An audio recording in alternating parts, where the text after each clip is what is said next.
Yeah. So on behalf of Columbus Karma Take Some Choling and our Training in Love book club, good evening and thanks for being with us tonight. We're going to be starting in our book, The 37 Practices of a Bodhisattva by Khenpo Tsultrim Gyaltso. We're going to be talking tonight through some of the, shall we say, more challenging chapters of Khenpo Tsultrim's commentary. I'm working to get the book up on screen so we can share screen. This book is available. If somebody would not mind putting the link to the ebook and down in chat for us, that'd be awesome if somebody could do that. And you can get the book for free still from the Dharma eBooks website. So I'm going to start with a short prayer. It's been an interesting week for everybody, and so we're all trying to breathe and stay centered. And so this is, I think it's really good to be together on in days like this so that we can support each other spiritually during uncertain times. So we'll start this evening with a short prayer. I'll recite the prayer of taking refuge in the Buddha as the teacher, the Dharma as the path, and the Sangha as the community. O sanje chedan sochi chonam la jang chu pardu tani kyapsu chi daji jin soji pe sunam ki drola penshir sanje druparsho. In the Buddha, his teaching, and the order most excellent, I take refuge until enlightenment is reached. Through the merit of generosity and other good deeds, may we attain Buddhahood for the sake of all sentient beings. O Senchen Tamje Dewa Tan Dewe Gyutan Tenpar Gyurchik Dunya Tan Dunya Gi Kyutan Trewa Jujip Dunya Mebe Dewa Damba Dam Hintrewa Jujip Nerin Chandan Yidan Drowe Tongyen Chimpola Nepa Jurachi.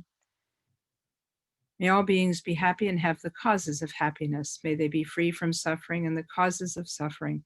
May they have that great happiness, which is freedom from suffering. May they dwell in great equanimity, free from attachment and aversion to those near and far. O Palden Sawelama Rinpoche Tagi Chiwar Pede Den Shula Kadrin Jembo Ganeche Sunte Hu Sun Tugging Udrup Sal to Soul. Okay, thanks very much. Okay, so we've been covering the topic of training in love, and of course these last few days I'm sure has made it evident to everybody with all of the uncertain political news coming out of Washington and elsewhere that we need to train and engender more love both for ourselves and for others. And so at times like this, I think it's really important for us to think about how other beings are described in Buddhist texts. Other beings are described as being like our parents because in a previous lifetime, they actually were our parents and we were probably their parents in other previous lifetimes. So all of us beings have at one time or another been a parent to one another. And so as it says in the 37 actions of a bodhisattva, since beginningless time, this is number 10, since beginningless time your mothers have cared for you. If they now suffer, what good is your own happiness? Therefore, in order to liberate limitless sentient beings, giving rise to bodhicitta is the practice of a bodhisattva. So even though it's difficult to imagine at sometimes that people have been a parent to us or we have been a parent to them, the idea behind this training is to attempt to set aside our negative feelings about ourselves and to set aside our negative feelings about others, and momentarily, at least in theory, begin to take on the idea that we could love ourselves more, that we could love others more, that maybe at some point in the future we could open our hearts to other beings. And having that as our goal, then we study and practice bodhicitta. Those of you who were part of the class know that bodhi means awakening, meaning awakening from the sleep of ignorance. And that sleep of ignorance is the ignorance that we are all connected, the ignorance that we all have basic goodness as our nature, the ignorance that we have Buddha potential, all of us, and therefore all of us have value and all of us have worth that we didn't have to earn, and that we all deserve to give one another affection and goodness. So when we say we want to wake up, we want to wake up from the sleep of ignorance of our, and that tells us we're separate, that tells us we're different, and that encourages us to dislike one another because of this reason or that reason. So this is something that, this is the reason that we have to train. If love came naturally for ourselves and love came naturally for others, and it was just as natural as breathing, if love came that naturally to us, then we wouldn't need to train in it. But the fact that it comes naturally for us with some people but not with others, it means that we have to do some work to get past our thoughts about others, our preconceptions about others, our prejudices about others, and to overcome our rejection of others, which, as some Buddhist teachers have noted, in a way is a rejection of ourselves. Because at some point in our past, we were where the person we dislike now is. That person we dislike was at one time just like us. And to dislike that person is to dislike parts of ourselves. And so to do the best we can to bring people together as opposed to splitting them apart. So this is why we have to train. And this is the theory behind Tonglen, which is the main practice of bodhicitta. Tong means to send, and Len means to take. And by doing sending and taking in meditation, we train gradually in love, fostering love and compassion for ourselves and others. So I think we'll start this evening with a short Tonglen practice.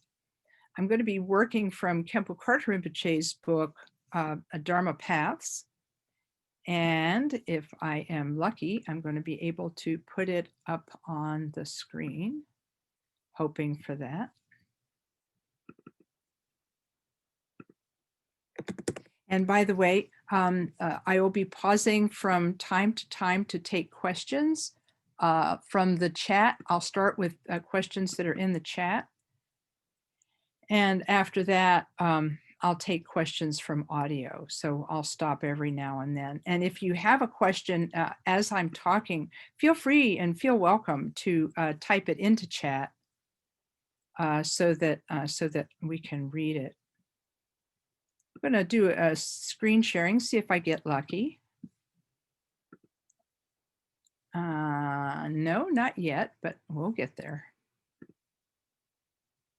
Almost. Yeah, there it is. There we go.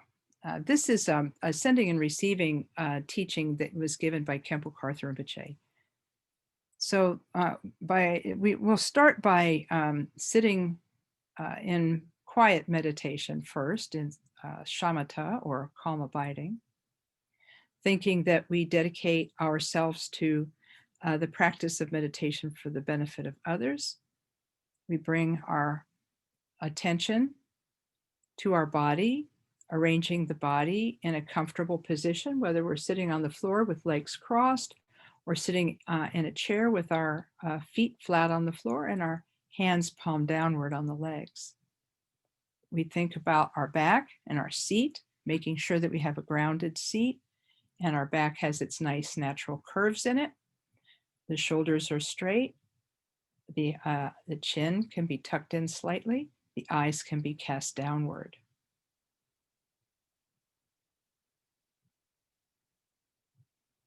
Sitting quietly for a moment. We can also, if you like, touch the tongue to the upper palate behind the front teeth, and then this relaxes the muscles of the face.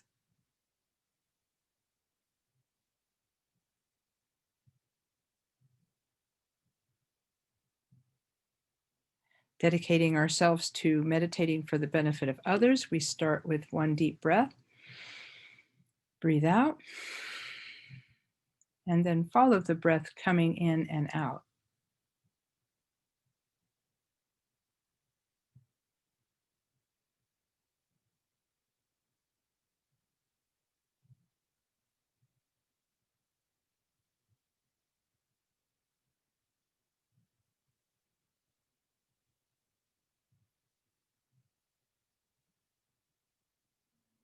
Placing the attention on the breath as it comes in and placing the attention on the breath as it goes out. If thoughts distract us from the meditation, we take a moment, touch the thought lightly with our attention, let it go, and then return our breath, our attention to the breath for a fresh start.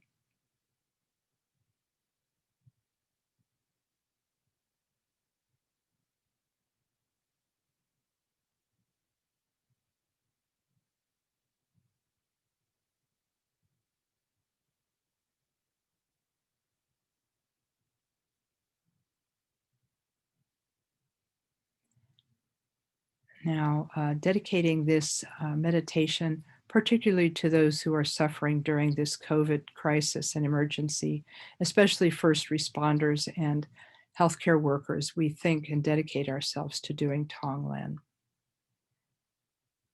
I'm going to read Khenpo Karthar Rinpoche's instructions. In addition to gaining an intellectual understanding of bodhicitta from the teachings, it is important to have a practical experience of the practice of bodhicitta. To that end, there is a meditation practice called sending and receiving that can help you develop the enlightened attitude.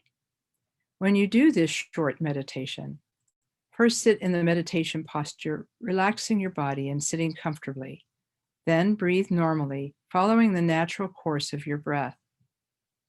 Imagine that with the exhalation of your breath, whatever merit you have accumulated from beginningless time are accumulating now and will accumulate in all future time, radiates toward all sentient beings.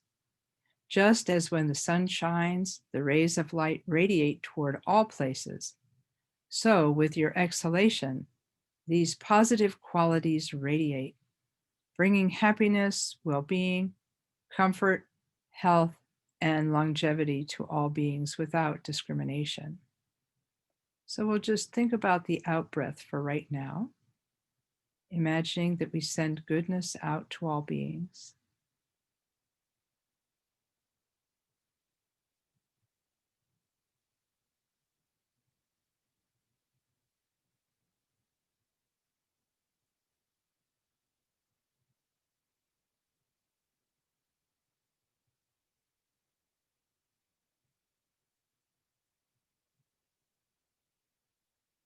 Next, we turn our attention to the inhalation. Rinpoche writes, then, when you inhale, imagine you are inhaling the suffering, confusion, sickness, turmoil, and conflict of sentient beings. All the suffering and turmoil of sentient beings merges with you, and this uproots the suffering and confusion of the sentient beings. Because of the strength of bodhicitta, the power of your sincere attitude of wanting to benefit beings, as soon as the suffering merges with you, It dissolves into nothing and disappears. It is just as if you had collected some dust together into a little pile and a strong wind blew it away. Inhaling and exhaling in this way, meditate for a short time. And so we'll think about this. Breathing out and giving goodness to others. Breathing in, removing suffering from others. As the suffering touches us, it dissolves into nothing and disappears.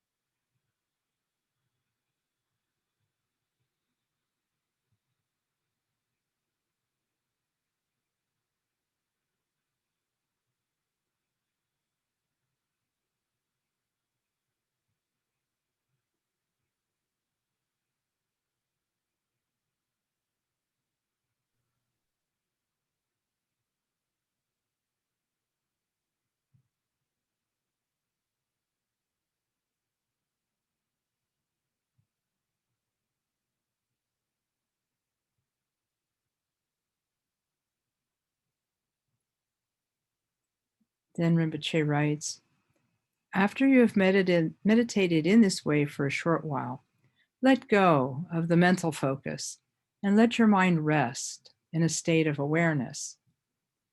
Attempt to have the sense that there are no sentient beings to meditate on. There is no person meditating. There is no act of meditation taking place. Try to transcend these three, which are relative, and give birth to something ultimate, something effortless and spontaneous, like the rising and disappearing of clouds in the sky. Just rest in a state of clarity. There is no act, no thought of doing something outside or inside, no you doing something. Just cut off all of that and remain in a state of awareness.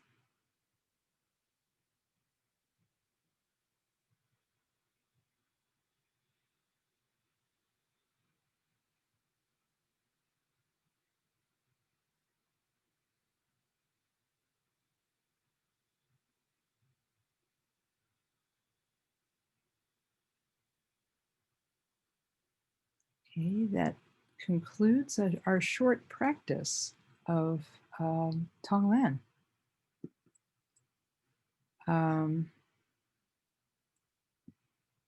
So I'm going to take a look and see if anybody has questions in the chat before we go into the topics for today. But I thought it would be good to start with a little bit of Tonglen.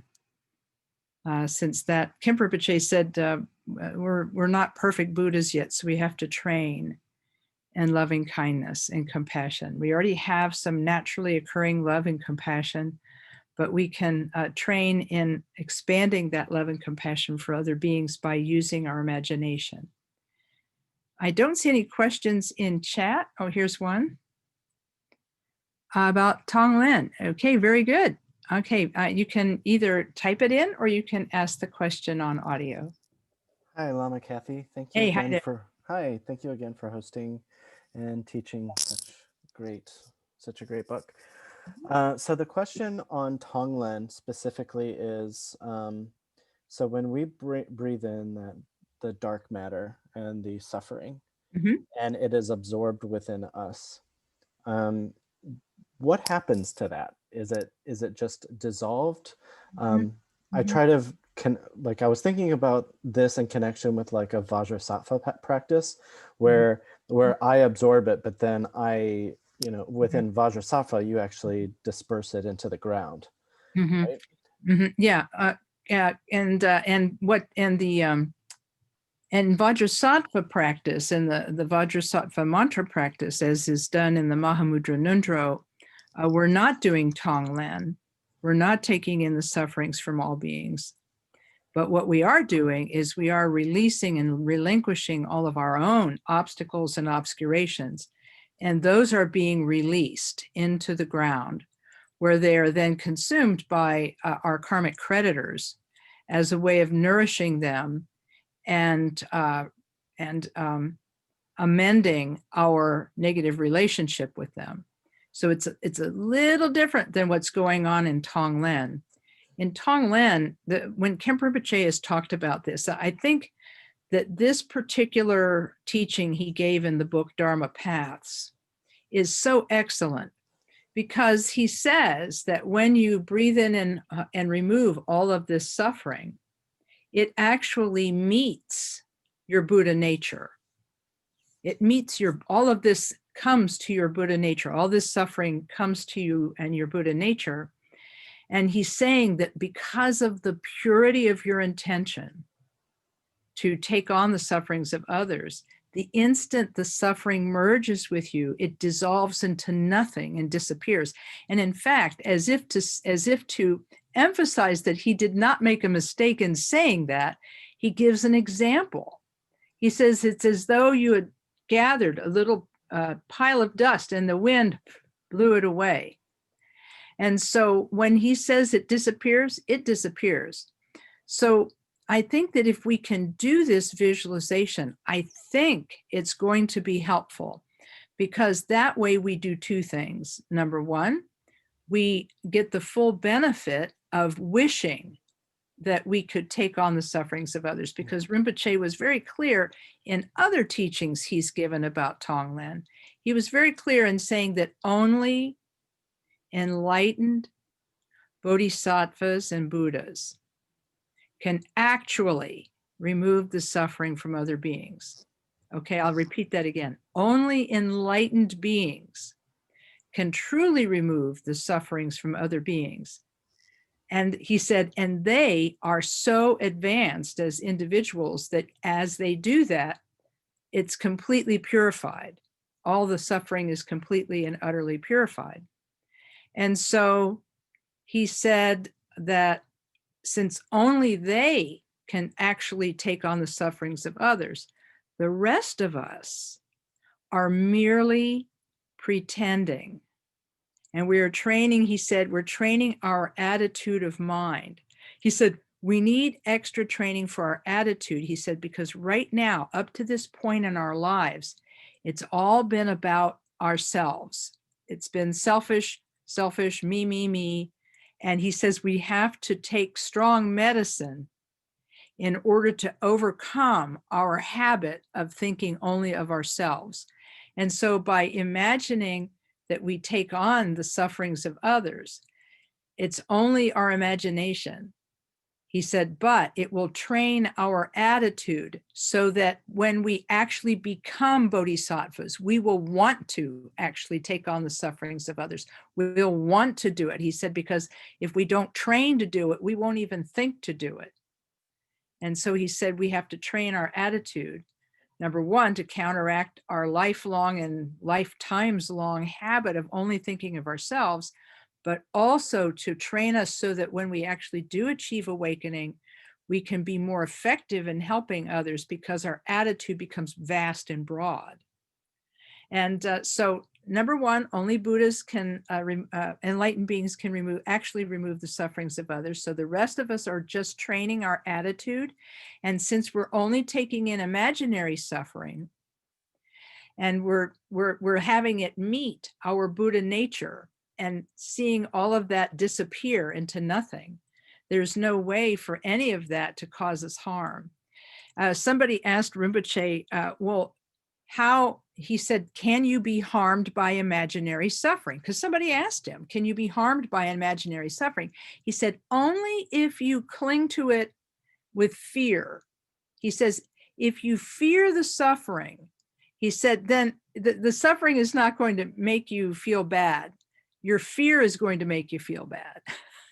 And so he said, the suffering can't hurt you because you're not really removing the suffering from other beings.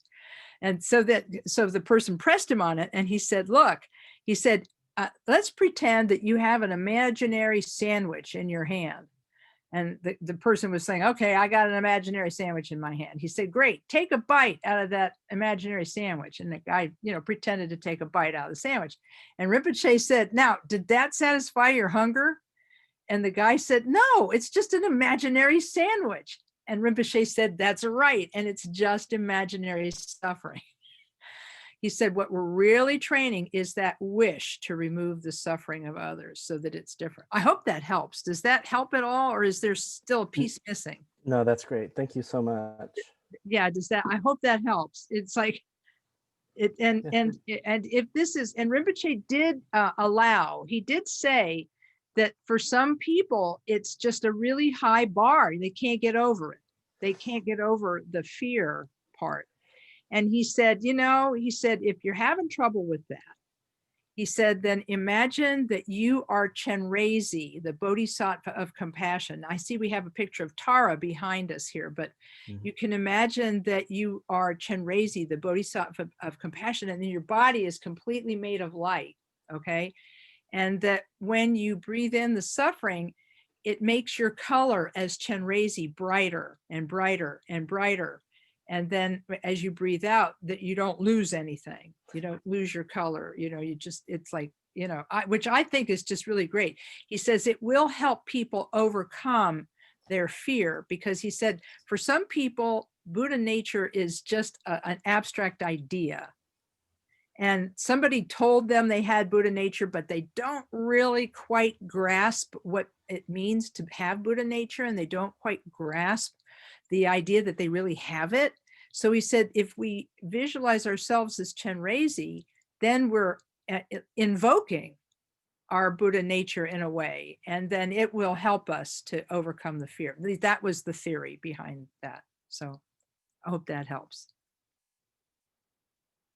Let's see if there are other questions. Is there a difference between actions and practices? No, it's just a translation thing. The 37 practices and the 37 actions, it's the same book. It's not two different books. And so it's just that different translators will translate that word differently. I think I saw Lama on the call. Kathy Lama, I don't know. I hate to put you on the spot, but and if somebody else knows Tibetan, I don't know which of these words is actions in the title, but I'm sorry, I'm at work, so I don't have my text. You don't have with your me. text. Okay, no worry. Another time we'll go. Yes, I'll look it up. Yeah, because I think that it's the same word. It's just translated two different ways. Let's see, what else do we have? Any other questions? Does anybody have a question who's on audio? I forgot though, it is called Gyaltse Loglen. So.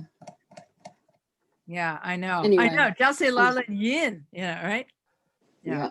I did have one more follow-up question, and Sure. it's not in regards to Tonglen. It's more as I've been reading the 37 practices, there seems to be some sort of the way that the actual text is structured and organized. Mm-hmm. Is there a reason, or has there been any context as to the reason why it is structured the way it is? And the reason why I ask is, like, it starts with precious human birth. And then 2, 3, 4, and 5 are about giving up or letting go. 6 and 7 are about cherishing the good. 8, 9, 10 are about actions. 11 is Tonglen, and so forth. Like, I charted this all out. I'm like, right. I'm seeing a connection. And then I was trying to make a connection, like the jewel ornament of liberation is sort of structured in that same manner.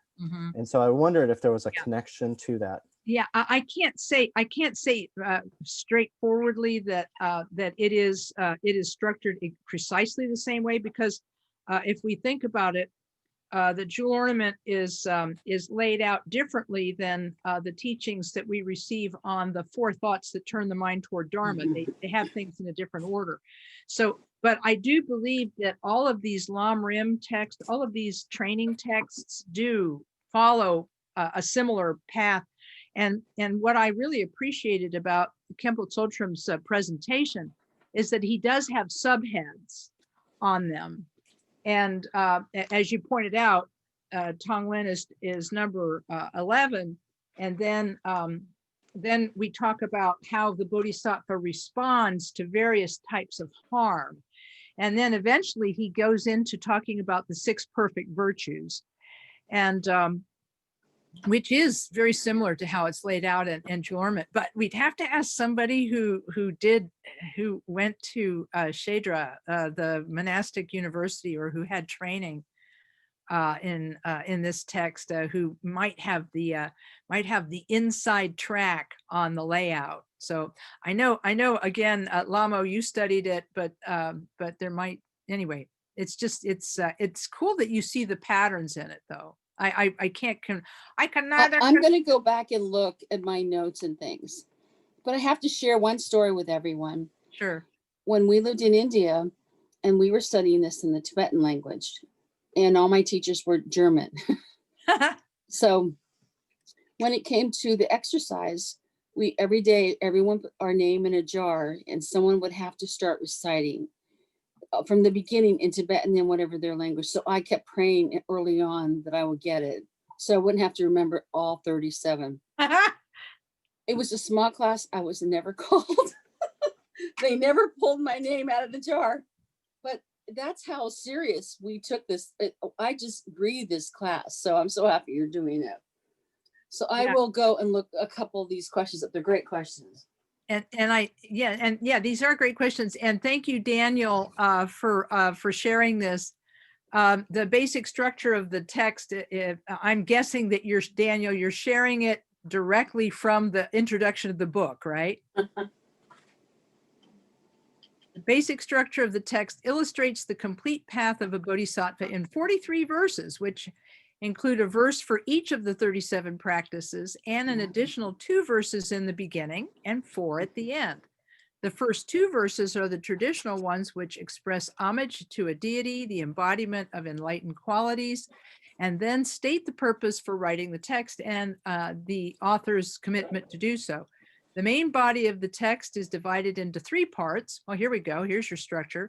The first of which deals with the causes that give rise to bodhicitta, that is, the mind of awakening. The mind training of a superior individual is discussed in the second part. So this is why when you start seeing what we might feel is very extreme language, because we're going to jump right in on number 13 today, and it's going to kind of be like, what? And so it's the superior individual that is in the second part. The mode of training of a superior individual is discussed in the second part of the text, where the central topic is how to engender supreme bodhicitta.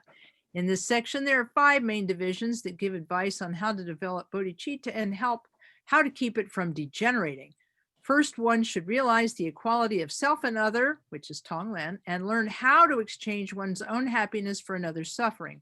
Secondly, the text shows us how to bring all situations onto the path. So of worldly life, including obscuring emotions and mistaken views onto the path, and how to integrate them into one's practice. Third part is how to practice the 6 perfections. The fourth describes how to work with one's negative side and failures. And finally, there is a summary and dedication. The third main section is the conclusion, which contains a recapitulation of the purpose of the text, the reasons that that establish its integrity in relation to the tradition of the teachings, an apology for any errors that might be found. In summary, Ngudjal Togme has given the entire structure of Bodhisattva's path, from first engendering bodhicitta in one's mind stream to maintaining and then further developing the bodhicitta up to the moment of enlightenment. Okay, so there you have it. Thank you. So there you go, Tom. We got it. Thank you, thank you, thank you. So that gives the structure. All right, there's time for one more. Is there one more question out there?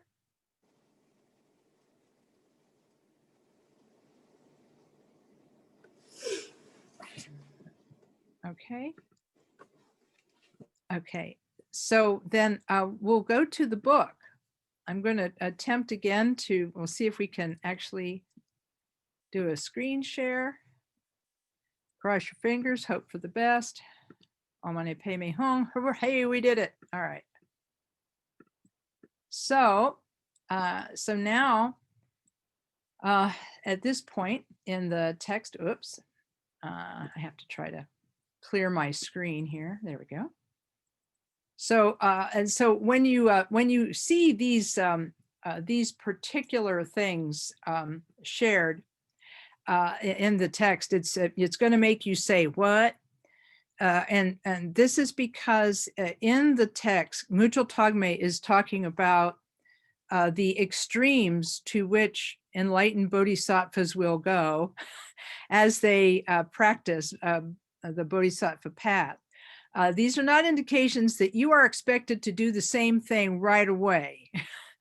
What this is there's a lot of exaggeration in the mind training Lojong texts. Lo, L-O means mind, and Jong, J-O-N-G, means training. So the mind training text will include very extreme examples here. And you might think, how could they possibly ask me to do this? But what they're asking you is to take one step in that direction. So that's just something to keep in mind. By the way, just a reminder, if people who are joining can please mute their microphones. Otherwise, sounds from your house will end up on the recording. So it's in the lower corner of your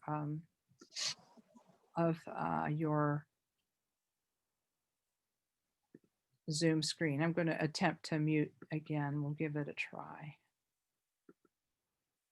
Okay. All right. So, so then practice number 13, responding to injury.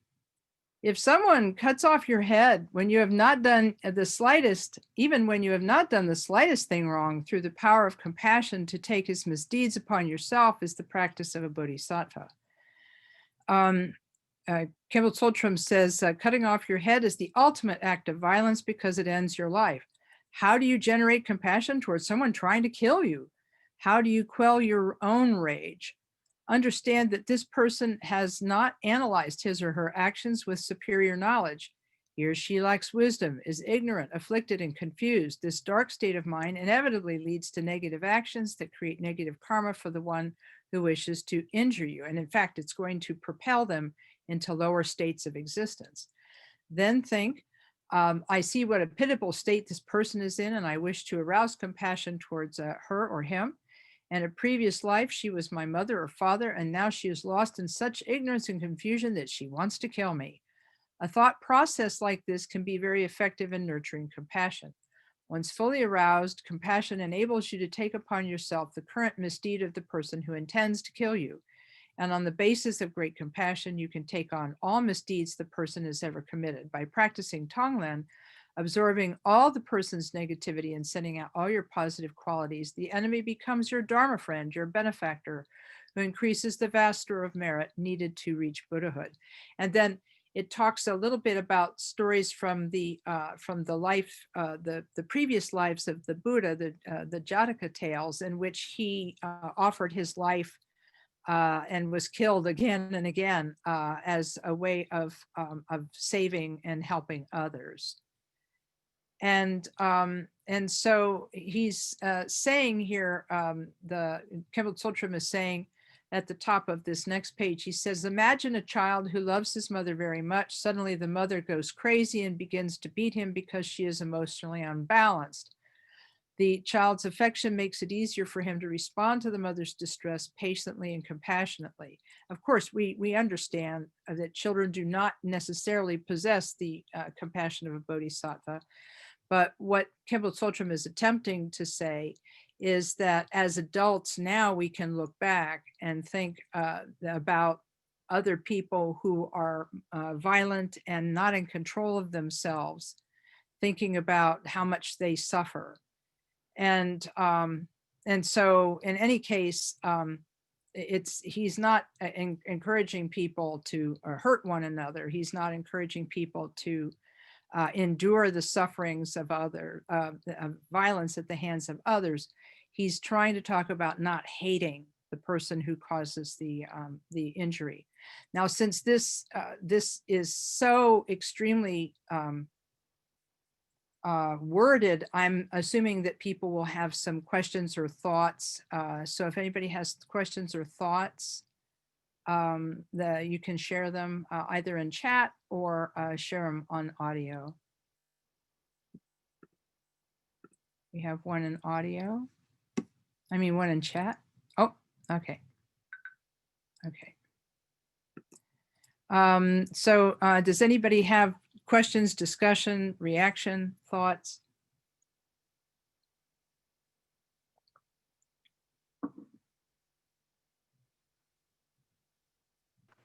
Lama Kathy?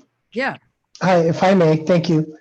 So yeah, I think this is probably the one that, as you say, I think a lot of folks and I get hung up on this, realizing that, you know, ordinary beings, this isn't really for us. This is something to aspire to. Mm-hmm. But while we're aspiring to this, Mm-hmm. you know, as we try to bring this practice into, you know, the smaller transgressions against us, Mm-hmm. it seems there's a line to navigate between being compassionate and being a doormat, or, you know, if we're allowing a person to go on with this, even though our intentions are good, are we allowing them to sink kind of deeper into that affliction? And, you know, how do you negotiate, Mm-hmm. you know, not, Mm-hmm. you know, we still, you know, these practices don't encourage us to not have boundaries while we're learning and practice, but it seems that there's a danger here for that, or that we have to be careful with. Is that? Yeah, it's what's interesting about this is that when this is taught by the Tibetans, who themselves, many of them were driven out of their own country and were kicked and beaten and had members of their family killed. Several of them said to me that the thing that they were worried about most was that they would lose their love and patience, because they know that losing love and patience for others and turning to hatred themselves is putting themselves in hell. And so they have a different view of it than people like you and me who grew up in relative safety. So I think the point here is that we have to understand that different people will view this differently. And when I read number 13, I see this through the power of compassion to take their misdeeds upon yourself is the practice of a bodhisattva. And so if a bodhisattva on the bhumis, which is who this is talking about, this is not talking about you, it's talking about a bodhisattva on the bhumis. If somebody like that can do it, then can we certainly attempt to do our best to not hate people? Can we just, who badmouth us in an office meeting, can we at the very least, right? Can we at the very least stop hating people who we disagree with on the internet? You know, can we at the very least, because that's where all violence comes from, is from hatred. And so, but yes, a lot of people do worry a lot about being doormats, and it's one of the biggest challenges it's for us to work with as we talk about what love really means. And Khenpo Karthar Rinpoche said that, he said, you will know, he said, just because you're compassionate doesn't mean that you have to be wrong-headed. And he said, and so his basic take on it is that if you're trying to help someone and you begin to resent them, he said, then you have to back up and stop helping them. And then another Lama said, if you're in an abusive situation where someone is abusing you, it is not compassionate to allow them to continue to abuse you. You have to back up and back out of the situation. And so I think that this is really, for me, the answer to that question. It's for us ourselves to restrain ourselves from breaking out in hatred and breaking out in anger toward others, And if it takes, and so basically the lamas are not telling us to put up with abuse, but enlightened beings definitely can do it. In fact, if you read chapter 3 of Shantideva's Guide to the Bodhisattva's Way of Life, he says, if anyone who sees me harbors a thought of anger or hatred or a thought of devotion, may both of those bring about the benefit of that being. And then it goes into detail saying, if they need to beat me, okay, fine, let them do it. Anything that doesn't bring them injury. And, you know, so that he's really kind of going for the heart of the matter. And so we're not there yet. So we can't train in that way. But in their compassion, the Tibetan teachers have told us that we don't have to put up with abuse, because that is not compassionate toward the abuser. That's actually letting the abuser dig themselves deeper into hell. And so getting ourselves out of the way is the right thing to do. So I'm hoping that this will give us the breathing space we need to consider the possibility that in a previous life, we killed someone. In a previous life, we harmed someone, that we beat someone, and that we ourselves were that person. And wouldn't we want to be rescued by someone who is a great enlightened bodhisattva, you know? So there's that. And then there's the other part, which is that right now we're not enlightened. Okay. Right now we're not in control of ourselves, but gradually, and we will be. And by thinking, may I someday have the kind of a bodhicitta that the person that they talk about in number 13 is, may I have that someday. That's a, you know, it's a great thing to wish for, right? And I think that we can look at it as an object of hope and possibility for the future. But in the meantime, we have to protect our precious human life and not allow other people to hurt us. So I don't know if that helps at all. But very much. Thank you so much. Oh, yeah. Yeah, because he talks about this on his page here. He says, by the way, Khenpo Karthar Rinpoche told us one time, he said, once you've taken the Bodhisattva vow, he said, this makes absolutely every relationship you have more meaningful, because you have sworn to benefit the person who is hurting you. And so you will actually help them automatically. Even if they hurt you, you will help them automatically because you swore that you would come back to samsara and pull them out, you know. And so it's like, and so that's why Shantideva says that even if a person who sees me harbors this feeling of hatred, may that bring about their benefit. So because we've sworn that we would help even these terribly benighted beings. It's hard to be there, but you can maybe think about it after you've gotten safely out of the way. You can think, okay, that person who hurt me, may they be benefited, may they become Buddhas. I don't know. Thoughts? Thank you. No, hearing it makes sense. And so, because my thinking was like, yeah, I'm just not there yet. But to keep making the aspirations, and if, you know, I find myself, you know, a target of that kind of abuse, you know, really protecting myself from harboring hatred in my heart towards this person, and getting out of the situation rather than retaliating or anything like that, and getting out of the situation also keeps them from sinking further and further into that bad activity. So that's right. It's more compassionate for me to walk away from that than to try to engage or try to help beyond my abilities to help. Yeah. Thank you. Yeah, no, I really appreciate it because this this one, and then there's another one a few verses from now that's going to be a little bit tough also, but I like to spend a little extra time on this because it is so scary for people to imagine this. But Does anybody else have something they'd like to say or talk about? Okay. Well, then we'll, oh, I see there's another thing in chat.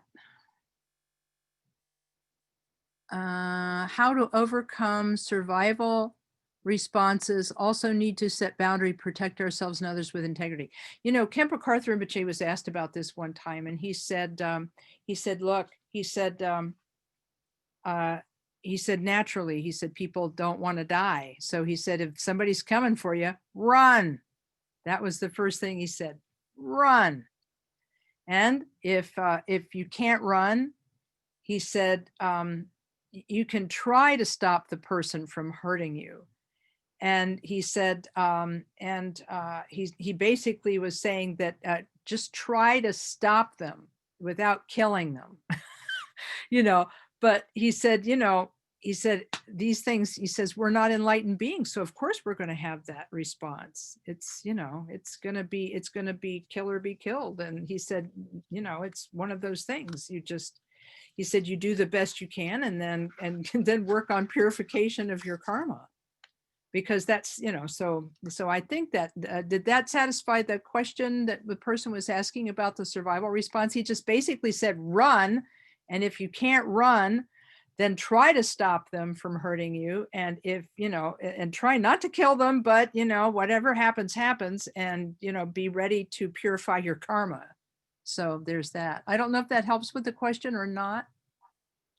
I think it helps. I just wonder, there's an example in the book about the model of the child's affection for the parent who goes mad. Yeah. And it follows. Can you just say a little bit more about that? Mm-hmm. Yeah, that's on the previous page. He says, using this example, we can regard someone trying to harm us as our mother who has gone mad, and our attitude should be helpful. Those compelled to injure, even to kill, have no control over their emotions. Possessed by anger or rage, they lose all self-control and strike out or even commit murder. And then he talks about the book printer named Parkin Tugden. In those days, books were printed from letters carved into pieces of wood, so his name became the book printer of high realization. He became a famous siddha with many qualities that arise from meditation. How he came to practice the Dharma was rather unusual. One day, as he was carving, his mother came up and unexpectedly and disturbed his concentration. He became so enraged that he lost control and beat her on the head with a block of wood, and then she died. Regaining his senses, he was overwhelmed by grief and shock. His remorse was so great that he undertook a long pilgrimage to all the holy places in Tibet. Wherever he traveled, the grieving son carried his mother's head. Now that I don't know what to say about. Lama Tugden endured many hardships on his pilgrimage. Afterwards, he returned home and dedicated the rest of his life to practice. So I think the idea was that he was overcome with guilt, and he basically took his mother on pilgrimage with him. So, how he did it, we might go, don't think so. But that's what he decided to do, that this person who wanted to hurt him, or who he hurt, then he wanted to try to make it up, because he was so overcome with grief. So yeah, when there's, because even later there's I believe it's number 18. No, that's not that one. Let's see. Oh yeah, number 16. If someone whom you cherish as dearly as your own child takes you for an enemy, then like a mother whose child is sick, to love that person even more is the practice of a bodhisattva. And I think that's what he's getting at here. Is that when someone takes you for an enemy, well, then to love them even more. And one of my lamas told me, sometimes you have to love people from a safe distance so they don't hurt you anymore. But you can do your best to not hate them. Did this help at all? Or is there still something missing? I think it's helping. It's just, there seems to be something in the stanza that's suggesting if you can get the right point of view or enough distance that somehow they're actually giving you an opportunity to practice, or there's some kind of benefit if you can get beyond the fear. Yeah, I do see that in here. And this, I think that this is the reason why it's describing an enlightened bodhisattva, because this is what enlightened bodhisattvas do. You know, and that's not us yet. Okay, that helps. Thanks. Yeah, you know, and that's not us, but this is what enlightened bodhisattvas do. So if they can do that, the very least we can do is try not to retaliate, as one of the previous questioners was talking about. And so if we come to the end here, he says, the end of his comment, he says, on the basis of your own experience, because he's talking about how you felt when you were angry, and you felt when you harmed somebody in the past, and you saw how out of control you were. So on the basis of your own experience, you can empathize and feel compassion for someone whose anger is at the root of their suffering. More methods on how to take on the suffering of yourself is described in John Control's 7 Points Mind Training, called The Great Path of Awakening, which is a book we studied during the summer, because he talks about taking on the sufferings of others. Okay, well, because of time, we will go on to number 14 and try to work through as many of these as possible. But I wanted to pause on this one because it's so difficult to imagine an enlightened being, period. But to imagine an enlightened being seeing the opportunity to practice compassion in the midst of being harmed. There's another verse later here. Those beings who do harm, to see them like a precious treasure, you know, so it's because it gives us the opportunity to practice. Like I say, we can't be that enlightened bodhisattva yet, but we can do what we can do. So practice number 14, returning praise for slander. Should someone slander you throughout a billion worlds with a heart full of love to proclaim their good qualities in return, is the practice of a bodhisattva. And then he talks about the possibility of people bad-mouthing a person. And of course, now he said in the old days that wouldn't be possible, but now with the internet, you can badmouth anybody and it'll be seen by millions of people. And so he says, when someone is going about slandering you, what can you do? The first reaction is to retaliate, to tell everyone who will listen how despicable the other fellow is. Not exactly a bodhisattva's response, but if instead of striking back, you can lovingly praise this person and proclaim their virtue, then you are behaving like a true bodhisattva. And then he says here, also be aware that it's generally better for one's Dharma practice to be obscure than to be famous. So he then goes on a little bit of a side discussion about how difficult fame is, and how it's better to be unknown. And so people think being famous is so great, but he said it's really not a good idea. He says fame and prominence can generate so much pride that we eventually behave counter to the Dharma. We commit negative actions that contradict the Buddhist path, that destroy our own practice. So then he says, though we practice correctly, if we think, what a good person I am, what fine qualities I possess, what a warm and loving heart I have, this is pride. Then when somebody reveals what a miserable person we really are, our inflated self-esteem pops. Therefore, our slanderer is actually a friend who helps deflate our pride, the real enemy. Instead of harboring anger against this person, gratitude is more appropriate. Khenpo Rinpoche said one time, the worst a human enemy can do to you is kill you, which is what they talk about in number 13. He said, but then your own hatred and anger can throw you into lower realms for eons. This is like, so he's trying to put everything in perspective, but we're just not there yet. We're just not there. It's okay. It's okay to not be there. We'll get there. That's what aspiration is for. You know, we can read about these and go, wow, someday may I do that. So then practice number 15. responding to public humiliation. If in the middle of a crowd of people, someone reveals your hidden faults and abuses you for them, to see him as a spiritual friend and to bow with respect is the practice of a bodhisattva. And so then he says, how do we respond like a bodhisattva? Once again, the first impulse is to retaliate in kind. However, if we suppress this impulse in order to objectively ponder the actual criticism, we may realize that they are accurate. We might have, or we do have such fault. Observing them diminishes pride. What our abuser has actually done is instruct us as a guru might. And so whatever points out our actual faults and humbles us is a Dharma teaching. If we have a guru, he or she does not constantly praise us. That would just increase our pride. And in order to keep us humble, the master may occasionally even abuse or hit us. Well, that's never happened to me, but I understand. Similarly, we can consider our public abuser as no less than a spiritual friend, a helpful guru who restrains our pride. On that basis, we bow respectfully to the individual. If we can actually do this, see, he shows you how hard it is. If we can actually do this, we're behaving like a bodhisattva. Here's the thing.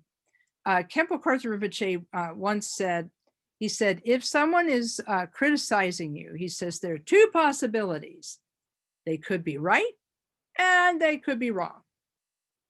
And so he says, if they're right, it's like them, if they are wrong, it's like them saying to you, you have horns coming out of your head. In other words, they're saying and criticizing you for something that you don't have, which are horns in your head. So it's like, like, why is this person even bothering? Because I don't have horns on my head. But he said, if they criticize you and they are right, and they are correct, and they are saying something accurate, he said, it's just like them saying you have a nose in the center of your face, which, by the way, you do. You do have a nose in the center of your face. So therefore, they're telling you something you already know. And so he said, in either case, he said, you should do your best to be patient and understand. And again, we'll get the same response, which is that allowing people to abuse you is not good for them. But you have to pick and choose the situations that you're in, but at the very least, do your best not to harm others in return. If you remember, anybody who was in the summer program, when we were talking about the two slogans from the summer program, the first of which is drive all blame into one, and the second one, which is be grateful to everyone. Drive all blame into one reminds us that in the previous lifetime, we've probably hurt that person and they're just coming back to collect their karmic debt. And so we should understand it from that point of view and try not to hate them in response because they're just collecting their debt. And on the other side, be grateful, meaning that we should be grateful because if we had a teacher, we would go to our teacher and we would say, oh, master, please tell me all of my faults so that I can correct my faults and become a Buddha. And so the teacher then would say, okay, you have this problem, this problem, this problem, this problem. And then we would say, thank you, teacher, I will work on that. Well, sometimes we don't get that lucky. Sometimes other people tell us our faults. And so if we could look at them with the same consideration that we have for our teacher, this could be extremely helpful. In any case, this is a little bit on this particular one. Do people have thoughts about this? Yeah, Lama Kathy, I posted in the chat about this one. Oh yeah, I didn't see it. Yeah, because it's okay. Quite yeah. okay.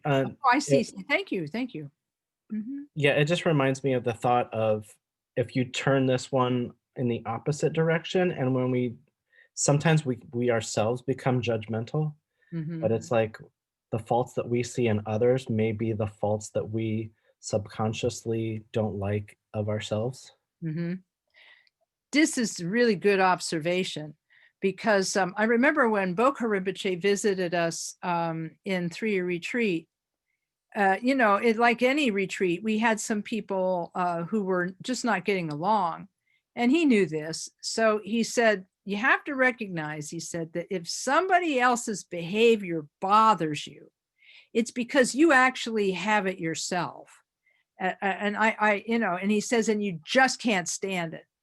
And I have friends in 12-step recovery who say that they have a slogan: if you spot it, you got it. So, or as Mama used to say, it takes one to know one. But yeah, and so that's a point. So thank you for mentioning that. I appreciate it. And then it seems like all of these scenarios, we really have had many rounds of birth. Then we have, if we have, then we have actually all done all these things ourselves and spent time in lower realms already. Yes, it's very unlikely that we are innocent in all of these negative actions visited upon us in this life. Yeah, Kemper Rinpoche said sometimes the stuff that happens to us is actually not because of our karma, but because of what they call adventitious circumstances. And he said you can always tell. He said, because if something is an adventitious circumstance, it gets corrected really fast and it's not real severe and it gets corrected really quickly. He said, if it's very long lasting and very difficult and you can't correct it easily, he says it's probably karmic. So yeah, we've probably done a lot of these things. So yeah, I appreciate that. That's a really good observation. Any other thoughts about this? Lama, Sorry. Yeah. Lama Kathy, Yes. what about though in this thing about public humiliation? It's one thing for someone to slander you for things that you've done, but what about people who attack others for who they simply are? You know, that attack on human dignity, or you know, that others are somehow less. I mean, how are we to handle that? It's pretty much the same way, because if we can actually, because it's kind of like what the other Lama said, just because you're compassionate doesn't mean you have to be wrongheaded. And then he went on to say, it is never wrong to tell someone to stop hurting you.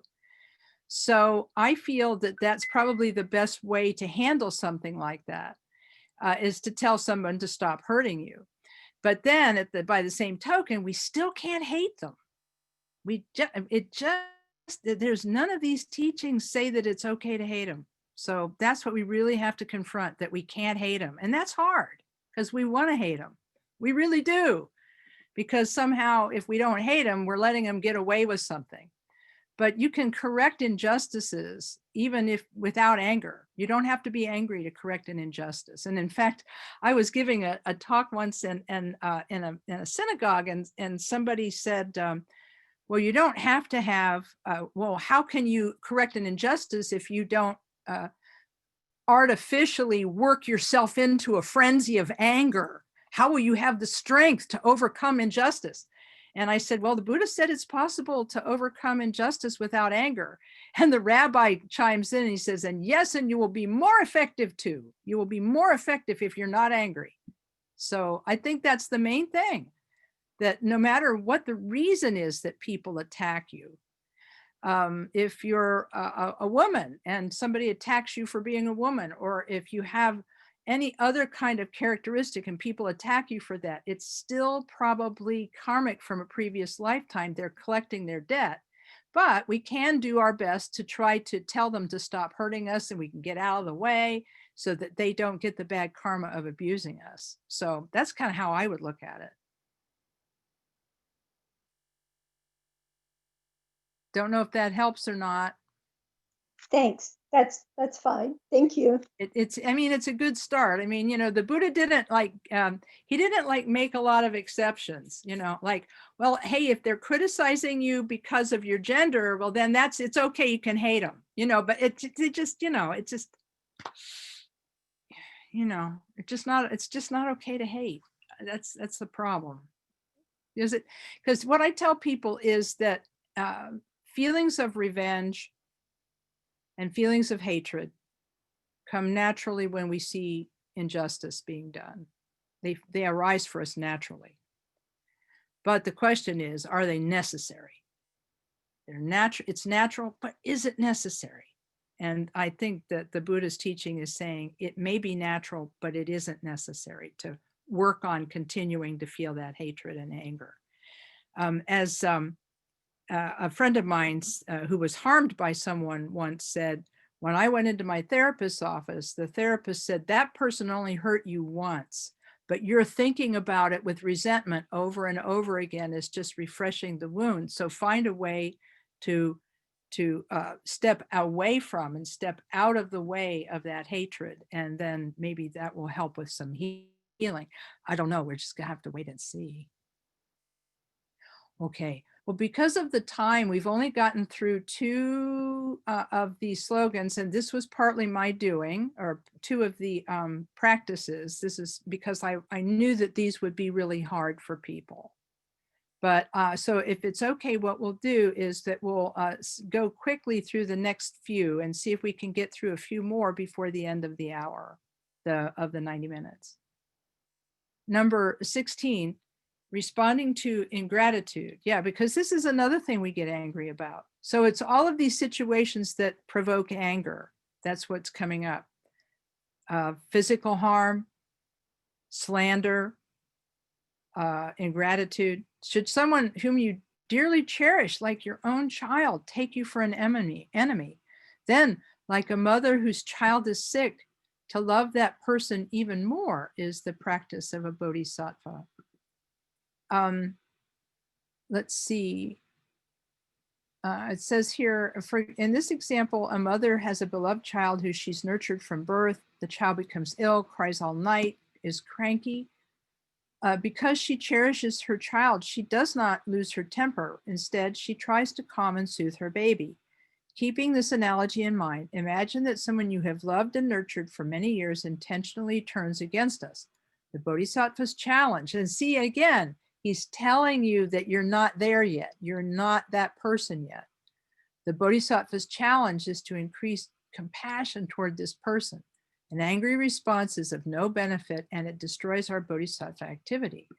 When someone dear to us treats us like an enemy and we can still practice loving kindness and compassion, then we are acting like a bodhisattva. Remember that the person behaving so ungratefully is incapable of seeing our kindness. It's like they're blinded to our kindness. They're incapable of seeing our kindness and good intentions because his or her negative state makes it impossible.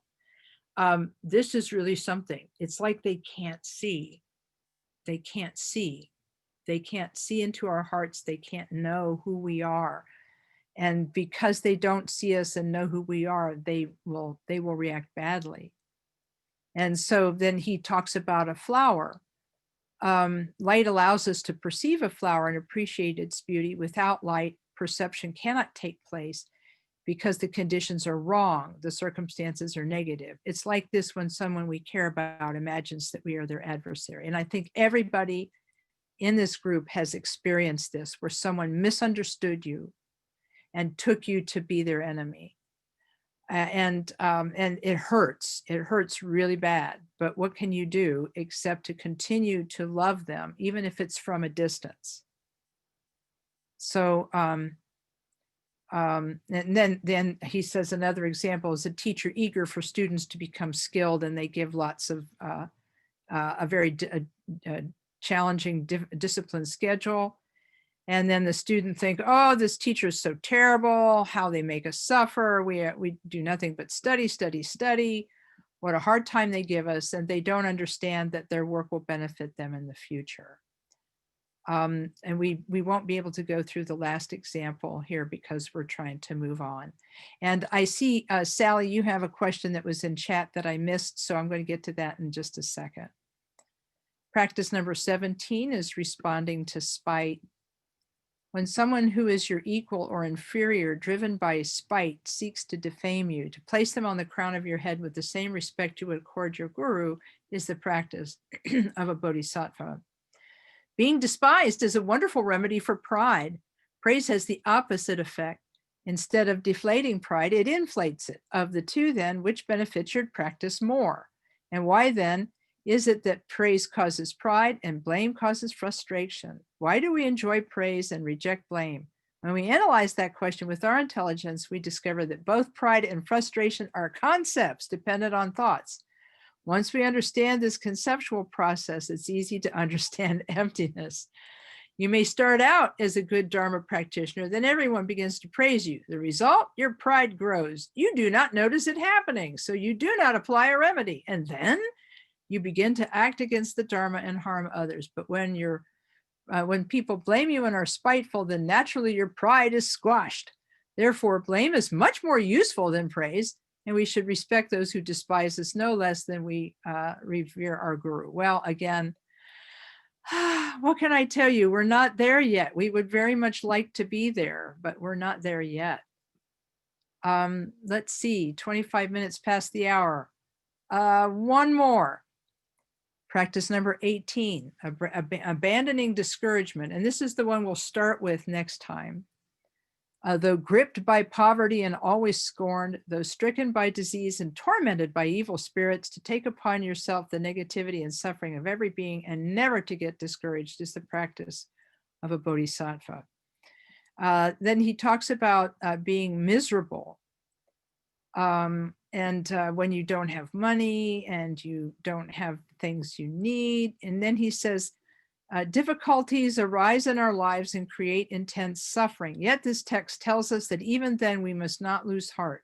Not only must we endure our own suffering, we must take on the suffering and negativity of others by practicing Tonglen. This is the real practice of a bodhisattva.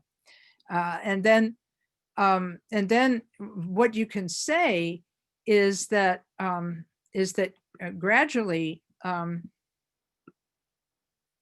we can begin to at least stop hating others and this idea, and stop maybe even hating ourselves, and say to ourselves that we have Buddha nature, and because we have Buddha nature, we have the potential to become a Buddha in this lifetime.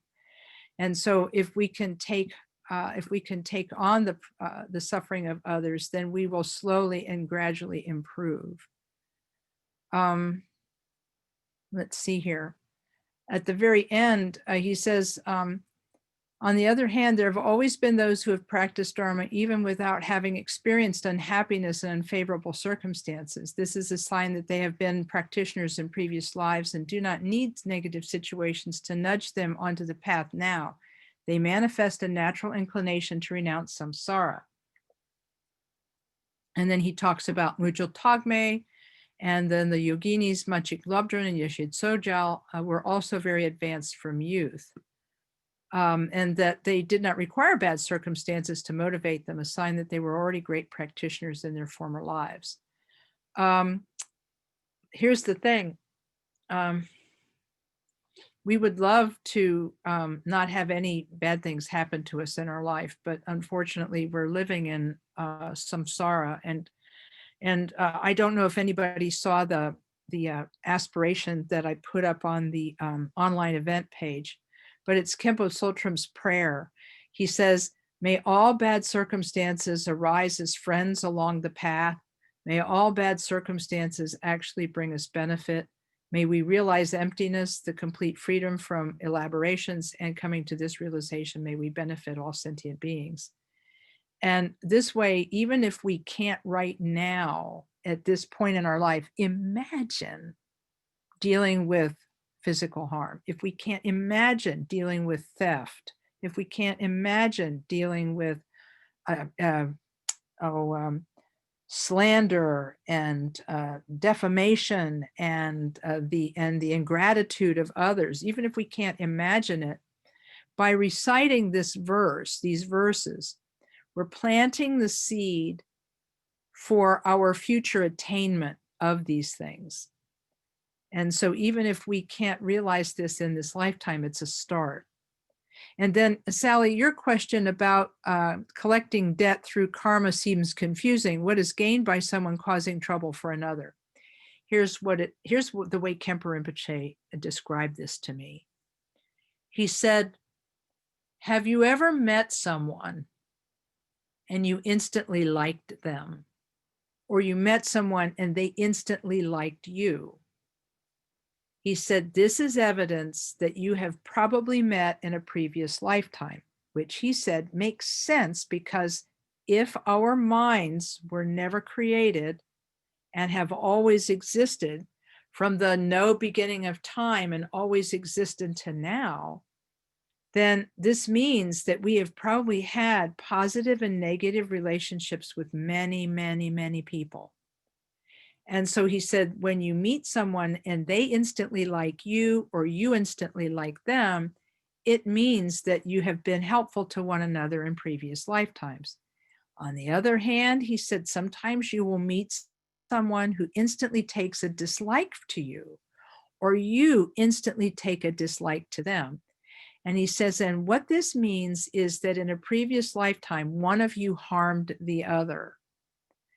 And so what happens when people make trouble for us sometimes, even when there's no bad feeling, somebody makes trouble for us, they don't know it, but they're trying to get repayment for something that they don't even remember having happened in a previous lifetime. And that's kind of what Rinpoche is indicating here. And I know that's a little hard to understand, because living just one life is hard enough for us. To think about, I mean, really, to think about the people we've known in this lifetime who we sometimes have a difficulty with and that we don't get along with. You mean we've got many lifetimes of these kinds of people?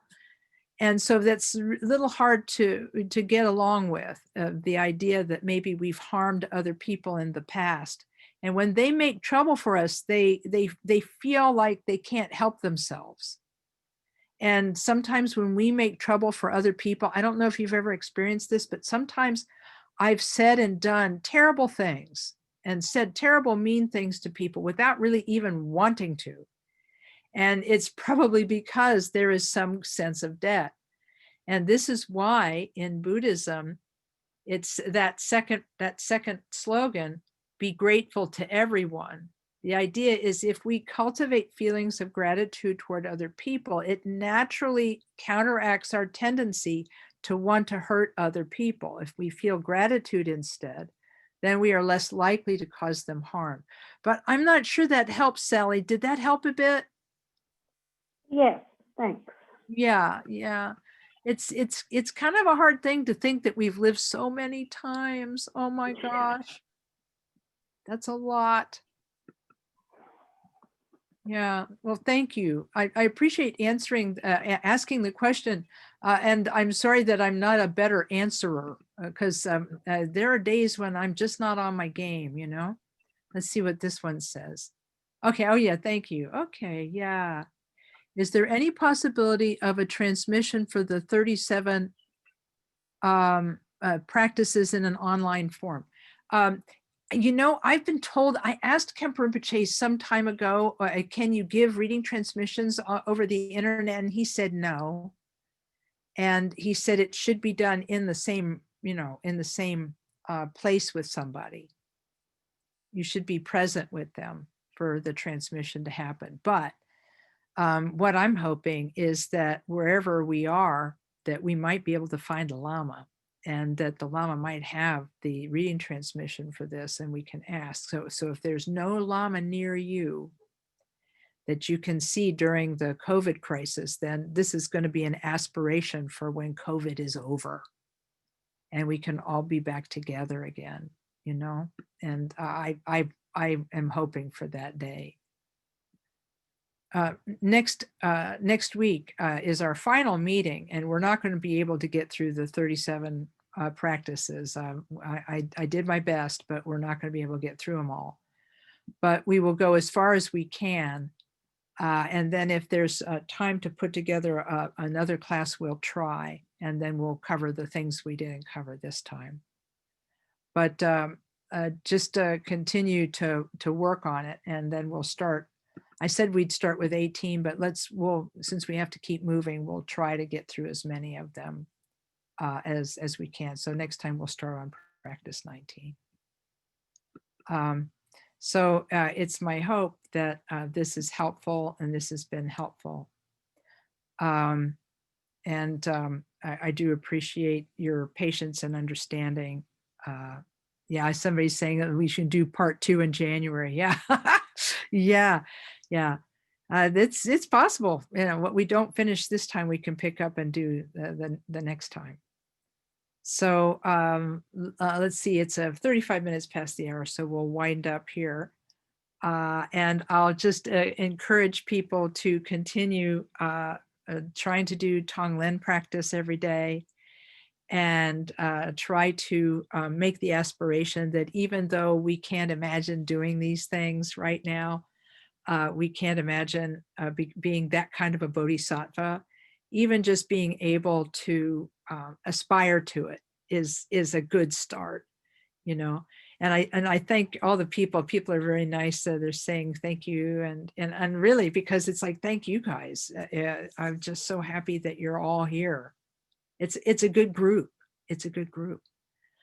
One more thing I want to mention, and this is maybe out of place, but meanwhile, the Columbus KTC is still raising money for the rebuilding of its building, which was destroyed in an arson fire in 2016.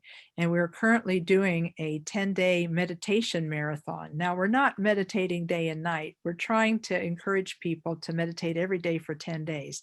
We're partway through the 10 days now, but I think it would be awesome if anybody would want to join our 10-day meditation. I'm getting the address here so I can put it on in the chat. Let's see if I can make that happen. If anybody's interested in joining, it would be awesome if people could join us and sit with us every evening at 7 o'clock. That's why I'm counter programming. I'm against. I was up against Eric Weinberg talking about humor and how meditation leads to us taking ourselves a little bit more lightheartedly. So that will be on the Columbus KTC YouTube page tomorrow. This one will be on my, and this talk will be on our on my webpage, my YouTube page tomorrow. So it's like, thank you guys. And if you want to join us, we're going to be meditating every evening at 7 o'clock with a little Dharma talk on Thursday, Friday, Saturday, Sunday, and Monday. So Monday night is our last night. And if you have friends and relatives who want to sponsor a meditator, they can go to that website and check us out. So we dedicate the merit of our session this evening to all sentient beings, making the aspiration that all beings are free from suffering and come into the presence of enlightened bodhisattvas, so the inspiration will carry through. I'll recite the prayer in English. Through this merit, may all achieve the omniscience of Buddhahood. May it defeat our common enemy, wrongdoing, from the stormy waves of birth, old age, sickness, and death. From the ocean of samsara, may we free all beings. May we free all beings. May we free all beings. Thank you, everyone. Thank you, Lama Kathy. Thank you so much. Thanks, everybody. Good night. Thank you. It's like Thank I'm you, Lama teaching Kathy. everybody's Thank here. you. Yay. Thank you. Hey, thanks, everyone. I'm just paging through the pages. It's great to see you all. Take care. Be safe out there, okay? Gracias, Lama Kathy. You too. Yeah, nice to see you. Yeah, all the Nice places seeing you in the too. US and in Mexico. Say hi. Okay, yeah, all right. Okay, have a great evening. Om Mani Padme Hum. Oh, money, pay me home. Oh man, they pay me home.